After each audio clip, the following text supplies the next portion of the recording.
Good morning all of you. Bright senior secondary school Palwa Chandrashekhar की online कक्षाओं में आप सभी का स्वागत है।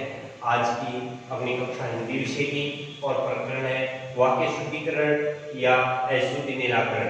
अपन ने एक टॉपिक पढ़ लिया था, इसमें जो पढ़ा था अनावश्यक शब्दों के कारण अशुद्धि। अब दूसरे टॉपिक के रूप में या दूसरे पॉइंट के रूप में अपन ले सकते हैं अनुपयुक्त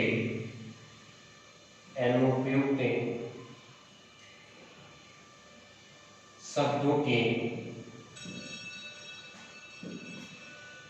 कारण अशुद्धि। अनुपयुक्त शब्दों के कारण अशुद्धि। अनुपयुक्त शब्दों के कारण अशुद्धि। और अनुपयुक्त शब्दों के कारण अशुद्धि में अपन सबसे पहला उदाहरण पढ़ते हैं कि उसने हाथी पर काठी बांध दी। उसने हाथी पर काठी बांध दी।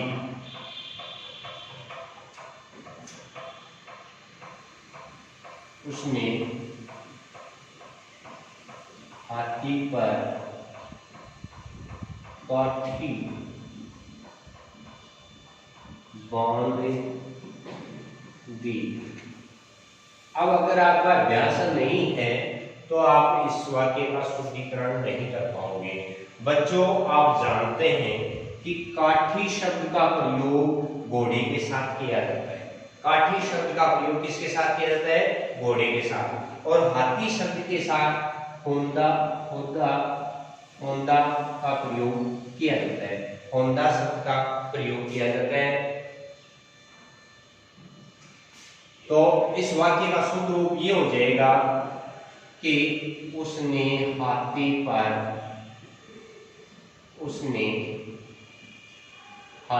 पर होदा, जो जीन होता है, जो घोड़े की काठी होती है, उसी प्रकार से हाथी पर भी जो बांधा जाता है या जिसके ऊपर बैठा जाता है उसको होदा कहते हैं। होदा बांध दिया है। उसने हाथी पर होदा बांध दिया है। तो यहाँ पर आपने देखा कि काठी शब्द का प्रयोग किया गया है। तो काठी शब्द है वो किसके साथ प्रयोग होता है? काठी शब्द होता है घोड़े के साथ। और होदा शब्द का प्रयोग किया किसके साथ होता है? हाथी के साथ। अगले उदाहरण के रूप में है सेना ने विख्यात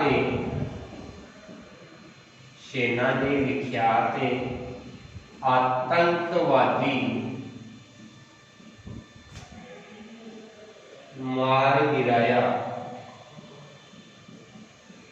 सेना ने विख्यात आतंकवादी मार गिराया।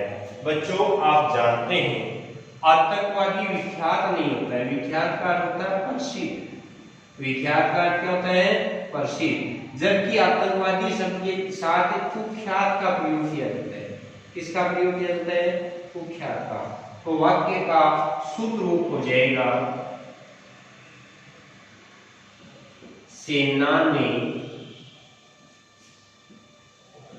कुख्यात आतंकवादी मार गिराया। सेना ने कुख्यात आतंकवादी मार गिराया। यहाँ विख्यात का अर्थ होता है प्रसिद्ध, जबकि आतंकवादी प्रसिद्ध नहीं होता है। आतंकवादी क्या होता है? कुख्यात होता है। अगले उदाहरण के रूप में है इस सौभाग्यवती कन्या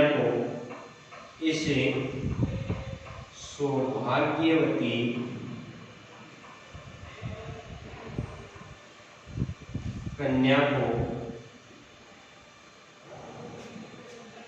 आशीर्वाद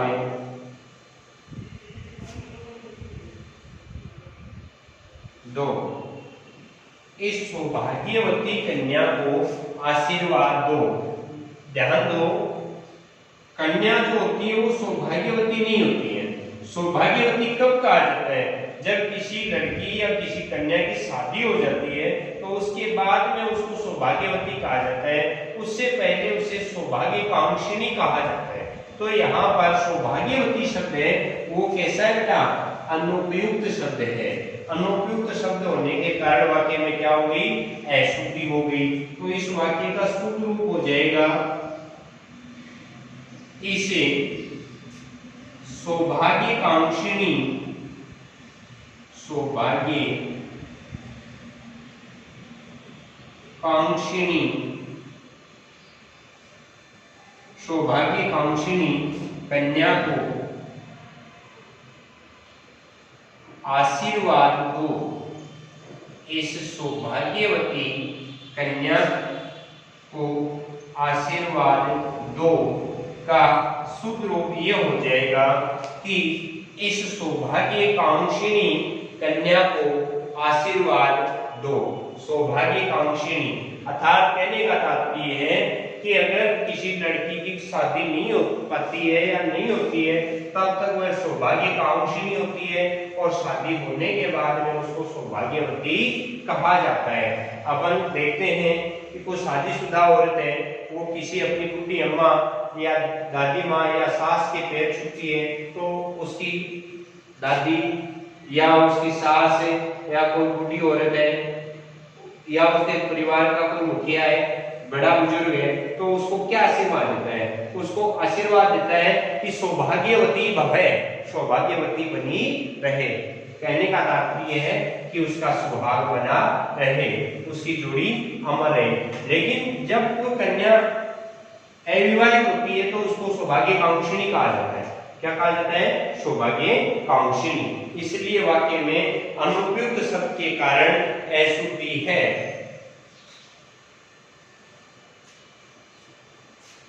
अगले उदाहरण के रूप में है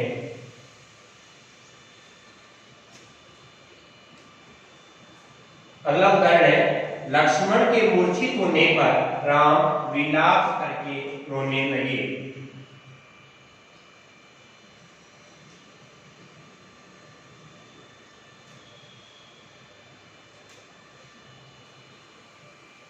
लक्ष्मण के मूर्छित होने पर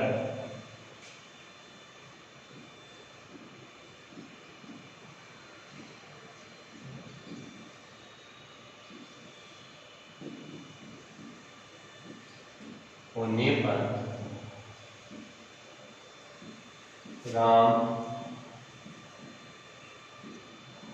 विलाप करके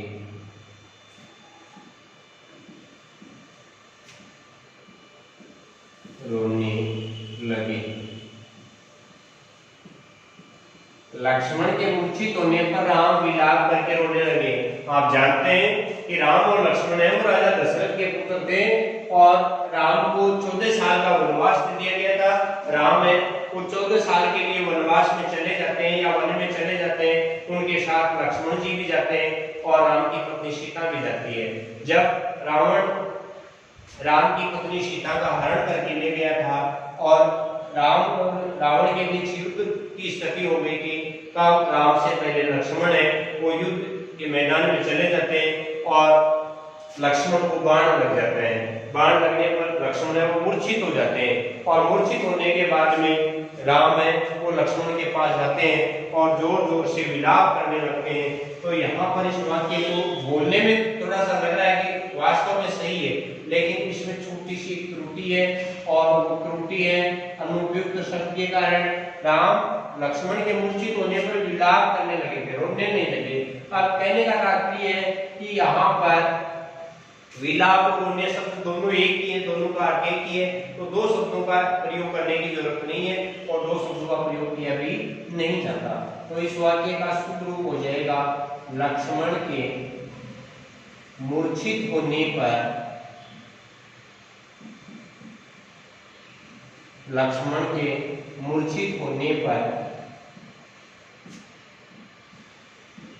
राम विलाप करने लगे।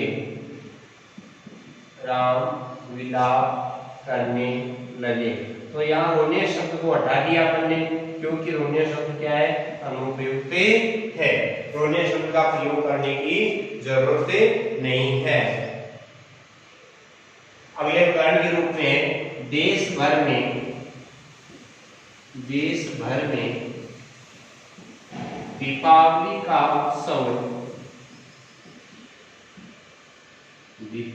का उत्सव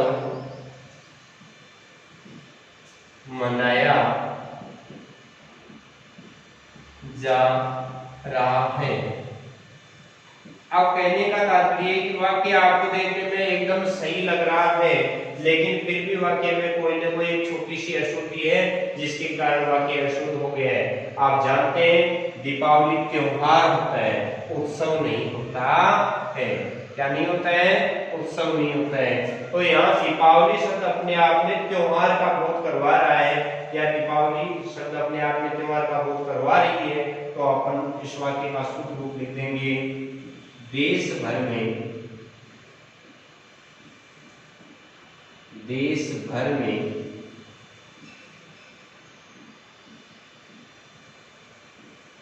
दीपावली मनाई जा रही है। दीपावली स्त्रीलिंग है तो क्रिया भी स्त्रीलिंग की ही आएगी। दीपावली शब्द क्या है? स्त्रीलिंग है, तो क्रिया भी क्या आएगी? स्त्रीलिंग। तो देश भर में दीपावली मनाई जा रही है। इस वाक्य का शुद्ध रूप क्या हो जाएगा? देश भर में दीपावली मनाई जा रही। अगला उदाहरण है तलवार एक उपयोगी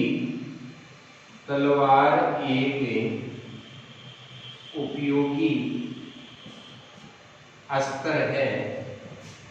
तलवार एक उपयोगी अस्त्र है। तलवार एक उपयोगी अस्त्र है।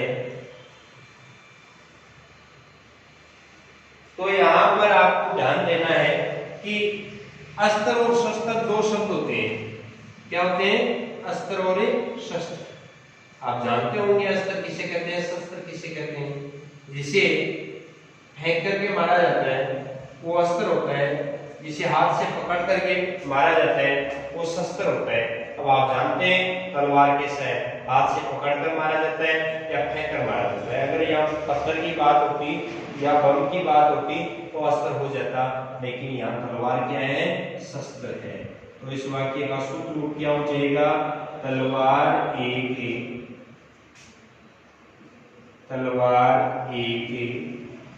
उपयोगी शस्त्र है। तलवार एक उपयोगी शस्त्र है। इसमें क्या है कि छोटी छोटी त्रुटियां होती हैं जिसको कई विद्यार्थी पहचान नहीं पाते हैं। कई विद्यार्थी उसको पहचान नहीं पाते हैं। अगले उदाहरण के रूप में तुलसी ने रामचरितमानस की बात हो रही है, यहाँ मानस की रचना लिखी। अब यहाँ पर कुछ एक विद्यार्थी हैं, वो सोच रहे होंगे कि वाक्य एकदम सही है, लेकिन वाक्य सही है नहीं है, वाक्य में त्रुटि विद्यमान है। और वो त्रुटि किस प्रकार की है कि तुलसी ने मानस की रचना लिखी नहीं, तुलसी ने मानस की रचना की। बात यहाँ पर किसकी की जा रही है? रामचरितमानस की जा रही है। तुलसीदास जी के द्वारा कौन सी रचना रची गई थी? रामचरितमानस। तो तुलसी ने मानस की रचना की। मानस रामचरितमानस को कहा गया है, मानस की रचना की। तो यहाँ पर वाक्य में अशुद्धि का निराकरण हो गया। वाक्य साधारण है, लेकिन आप इसमें पहचान करोगे तो आपको बहुत ज्यादा सोचने की जरूरत है और बहुत ज्यादा अभ्यास की जरूरत है। अगर आपको अभ्यास नहीं है तो आप वाक्य में अशुद्धि का निराकरण बहुत ही मुश्किल कर पाओगे। इसलिए बार बार इन वाक्यों को पढ़ने से या बार बार कई वाक्यों को आप शुद्धिकरण करने से आपको अभ्यास होगा, और अभ्यास के माध्यम से ही आप वाक्य में शुद्धिकरण कर पाओगे। अगले उदाहरण के रूप में अपन लेते हैं कि शास्त्री जी की मृत्यु पर हमें बड़ा खेद है। शास्त्री जी कौन है? लाल बहादुर शास्त्री की बात है। किसकी बात हो रही है? यहाँ लाल बहादुर शास्त्री की बात हो रही है। शास्त्री की मृत्यु से शास्त्री जी की मृत्यु से हमें बड़ा खेद हुआ।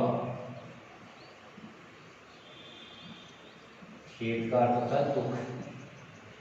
खेद का अर्थ क्या होता है? दुख।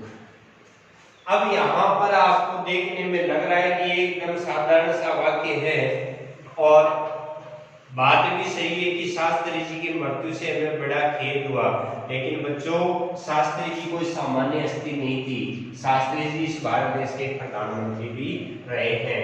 इसलिए हम जो बड़े लोग होते हैं या जो सम्मानीय लोग होते हैं उनके लिए मृत्यु शब्द का प्रयोग नहीं करते हैं। जो सैनिक होता है उसकी मृत्यु हो जाती है तो उसको बोला जाता है शहीद होना। और कोई बड़ा आदमी जो कोई बड़ी हस्ती होती है और उसकी मृत्यु होती है तो उसको बोला जाता है निधन। उसको क्या बोला जाता है? निधन। तो इस वाक्य का शुद्ध रूप हो जाएगा शास्त्री जी के निधन से हमें बड़ा दुख या खेद हुआ। तो वाक्य का शुद्ध रूप हो जाएगा शास्त्री जी के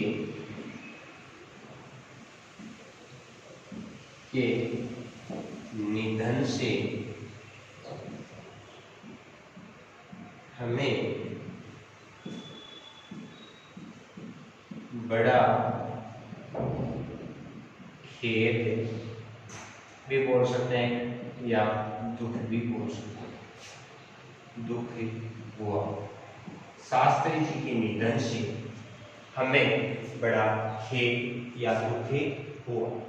तो इस प्रकार से आप देख सकते हैं कि जो अनुपयुक्त शब्दों का प्रयोग होता है और अनुपयुक्त शब्दों से वाक्य में अशुद्धि होती है तो उस अशुद्धि का आप निराकरण कर सकते हैं।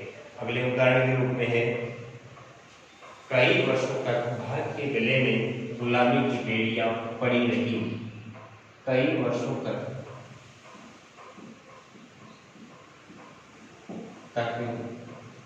भारत के गले में, भारत देश है के गले में गुलामी की बेड़ियां पड़ी रही। कई वर्षों तक भारत के गले में गुलामी की बेड़ियां पड़ी रही। बेड़ियां बहुवचन है, बेड़ियां पड़ी रही। बच्चों आप जानते हैं कि जो बेड़ियां होती हैं वो गले में नहीं होती हैं, वो बेड़ियां कहाँ होती है? पैरों में होती है। तो यहाँ वाक्य में अशुद्धि है और अनुपयुक्त शब्द के कारण अशुद्धि है। तो इस वाक्य का शुद्ध रूप ये हो जाएगा, शुद्ध रूप के रूप में अपन देखेंगे कि कई वर्षों तक भारत के पैरों में गुलामी की बेड़ियां पड़ी रही। तो यहाँ बेड़ियां हैं वो कहाँ होती हैं? पैरों में होती हैं। बेड़ियां कहाँ होती हैं? पैरों में होती है। और यहाँ सब किसका प्रयोग किया गया था? गले का प्रयोग किया गया था। गले में बेड़ियां नहीं होती हैं। तो इस वाक्य का शुद्ध रूप हो जाएगा कई वर्षों तक, कई वर्षों तक भारत के पैरों में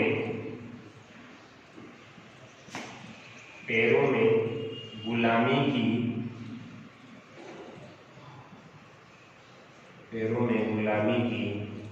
की बेड़ियां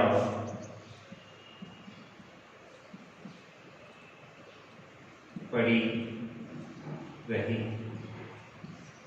कई वर्षों तक भारत के पैरों में गुलामी की बेड़ियां पड़ी रही। तो इस प्रकार से अपन ने वाक्य में अनुपयुक्त शब्द संबंधी अशुद्धि को पढ़ा।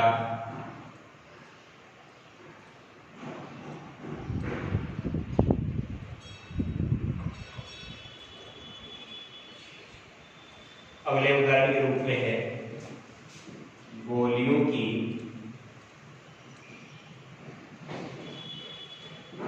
बाढ़ के समक्ष, गोलियों की बाढ़ के समक्ष कोई टिक न पाया, टिक न पाया। बच्चों, दुश्मन की गोलियां आ रही हैं और गोलियों की क्या आ रही है, बाढ़ आ रही है, और उस बाढ़ के सामने कोई टिक नहीं पाया। तो आप इस बात को जानते हैं, कोई नदी थोड़ी थी जिसकी बाढ़ आ रही थी, नदी थोड़ी थी जिसकी बाढ़ आ रही थी। गोलियों की बाढ़ नहीं होती है, गोलियों की क्या होती है, बौछार होती है। तो इस वाक्य में का सूत्र रूप क्या हो जाएगा,